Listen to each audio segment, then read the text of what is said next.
Hi,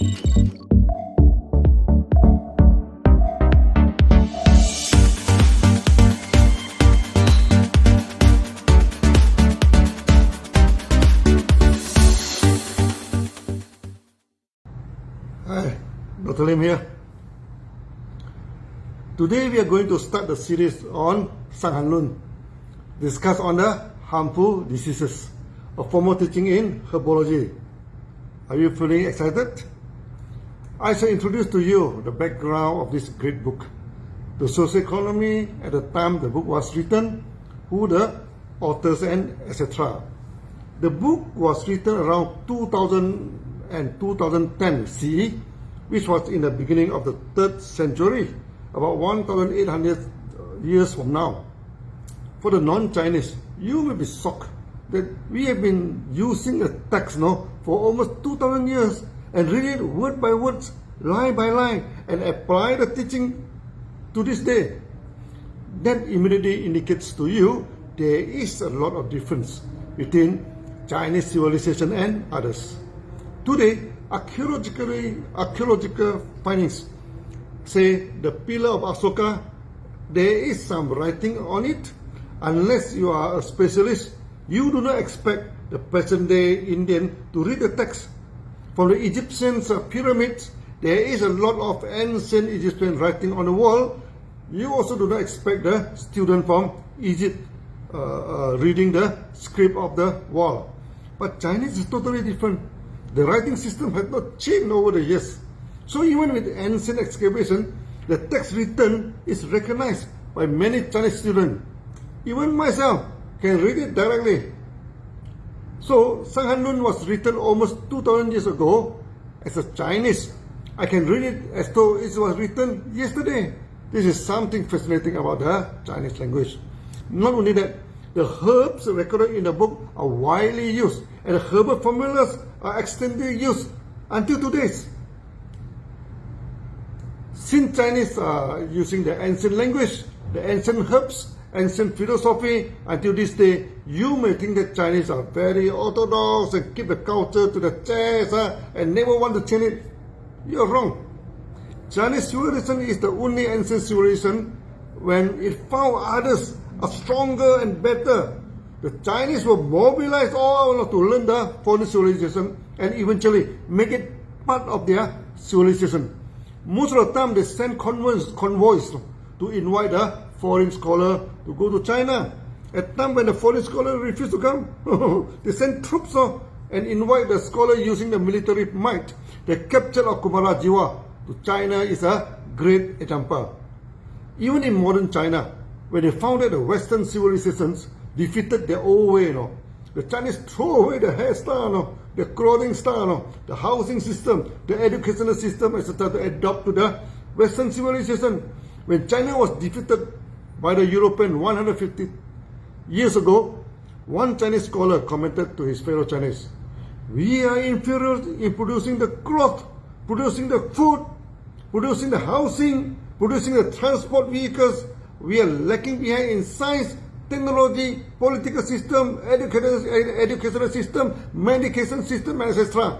We must wake up or the Chinese will be exterminated from the world."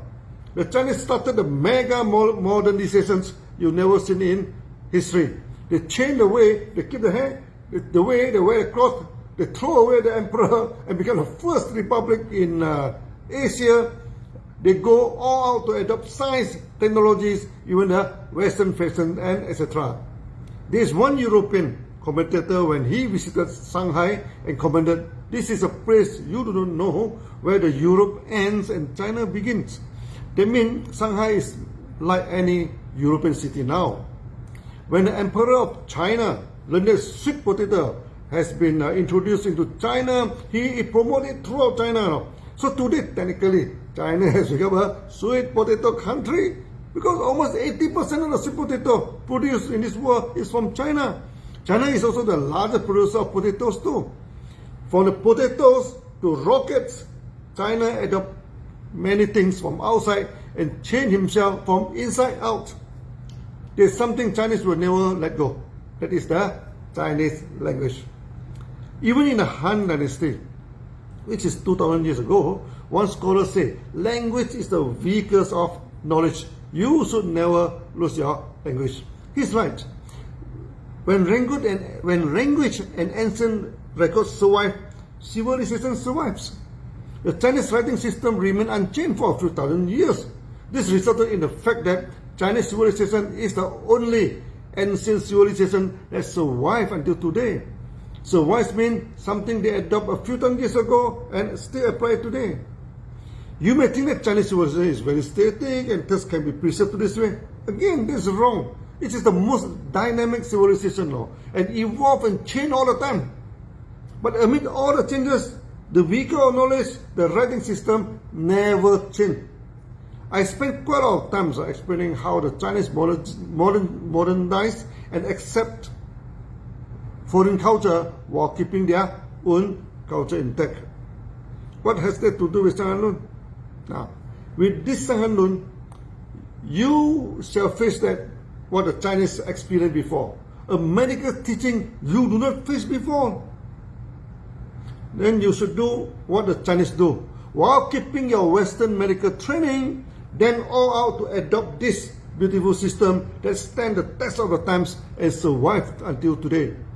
We are not going to replace the Western medical system or go against it. The Chinese experience told us that in one hand, you can keep whatever medical system you are familiar with, be it Western or Ayurvedic medicine, then you can adopt Shang Han Lun and combine them together. Opening up your mind and accept good teaching is the first step in learning. Many principles in genotherapy are adapted from Shang Han Lun. So Shang Han Lun is the father of genotherapy. Now, going back to the historical background of the book, it was written 200 to 210 CE. Why should we go back to history? There are a few reasons for that. First is the usage of the language. The character of the writing remained the same, but the meaning somehow differ a bit. For example, in Han Dynasty, the word Han have two meanings. One refers to coldness, another refers to harmfulness. In modern Chinese, Han mainly refer to coldness. Harmfulness is used by other characters like Hai. If you do not understand the historical background of the book, you may commit mistake in the translation or the teaching of the book. Similarly, Sang can mean injurious or damage or disease. In Han Dynasty, Shang Han generally mean harmful disease, not cold damage or cold injury. I have been studying ancient Chinese for years and can directly read the ancient text. Many times I find the translation into English uses the modern meaning of the Chinese character, and of course the translation is wrong. As you can see, even some scholars translate the book as Treatise on Cold Damaged Diseases. This does not make sense at all in English. The correct translation should be the discussion on harmful diseases or the treatise on harmful diseases. I translate it as the discussion rather than the treatise. As treatises are more towards proposing some theory and less on application. Discussion is less on proposing the theory but stress on the application. However, you can use any of it to your liking. Another example is ao. In modern Chinese, means boil and simmers in water for a long time. But in the Han Dynasty, it means dry, fry slowly until it is dry. Again, many people translate it wrongly. One more example about the ancient language. At one time, the director from the Sunya International Foundation was reading the English translation of the book on Sunya, written by Zhi in the 6th century.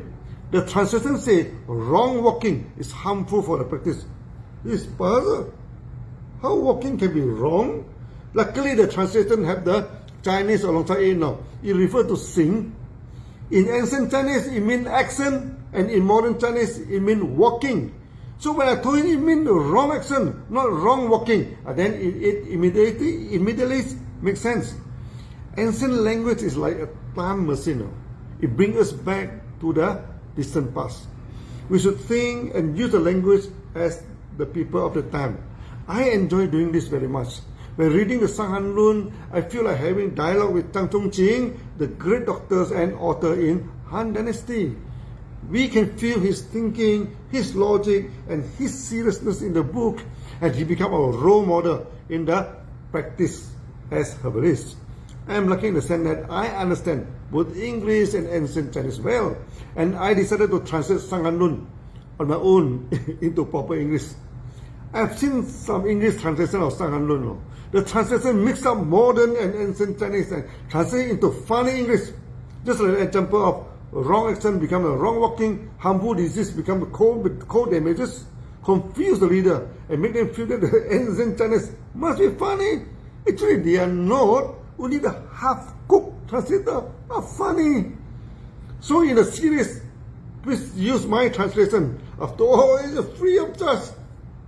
If you feel that it is so good and you must pay money for it, then donate to SIF, okay, the Sunyata International Foundation, for upgrading of the socio-economy of the society, socially disadvantaged group of people, or to donate to $1 for one child program to fight malnutrition for the poor children.